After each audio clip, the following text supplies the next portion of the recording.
CPM-ന് ഓരോ ദിവസവും പുതിയ തിരിച്ചടികളാണ്. ഇപ്പോഴിതാ വിലക്ക് ലംഘിച്ച ബ്രിട്ടാസിന്റെ രാഷ്ട്രീയ പ്രസംഗത്തിൽ തെരഞ്ഞെടുപ്പ് കമ്മീഷൻ റിപ്പോർട്ട് തേടിയിരിക്കുന്നു. തെരഞ്ഞെടുപ്പ് പെരുമാറ്റച്ചട്ടം നിലനിൽക്കെ കേരള സർവകലാശാല ക്യാമ്പസിൽ വൈസ് ചാൻസലറുടെയും രജിസ്ട്രാറുടെയും വിലക്ക് അവഗണിച്ച് ജോൺ ബ്രിട്ടാസ് എംപിയുടെ രാഷ്ട്രീയ പ്രസംഗം തുടർന്ന് ഇത് സംബന്ധിച്ച് അന്വേഷിച്ച് റിപ്പോർട്ട് നൽകാൻ തെരഞ്ഞെടുപ്പ് കമ്മീഷൻ സർവകലാശാല രജിസ്ട്രാറോട് ആവശ്യപ്പെട്ടു.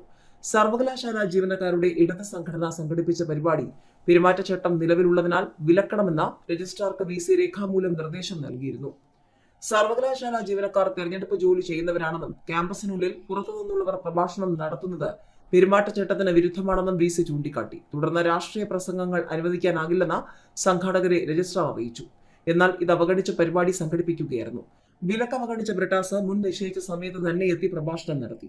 ഇന്ത്യൻ ജനാധിപത്യം, വെല്ലുവിളികളും കടമകളും എന്നതായിരുന്നു വിഷയം. രാഷ്ട്രീയ വിഷയങ്ങൾ പരാമർശിച്ചായിരുന്നു പ്രഭാഷണം. സർവകലാശാലകൾ സംവാദവേദികളായി മാറണമെന്നും അത് ജനാധിപത്യത്തെ ശക്തിപ്പെടുത്തുമെന്നും ബ്രിട്ടാസ് ചൂണ്ടിക്കാട്ടി. കേന്ദ്ര നയങ്ങളെ അദ്ദേഹം രൂക്ഷമായി വിമർശിച്ചു. പ്രഭാഷണം വിലക്കിയ VC ദാസ്യപ്പണി ചെയ്യുകയാണെന്നും ധാർഷ്ട്യമാണ് കാട്ടിയതെന്നും ബ്രിട്ടാസ് പിന്നീട് മാധ്യമങ്ങളോട് പറഞ്ഞു. കമ്മീഷന് വേണ്ടി തിരുവനന്തപുരം സബ് കളക്ടറാണ് സർവകലാശാല രജിസ്ട്രാറോട് വിശദീകരണം തേടിയത്.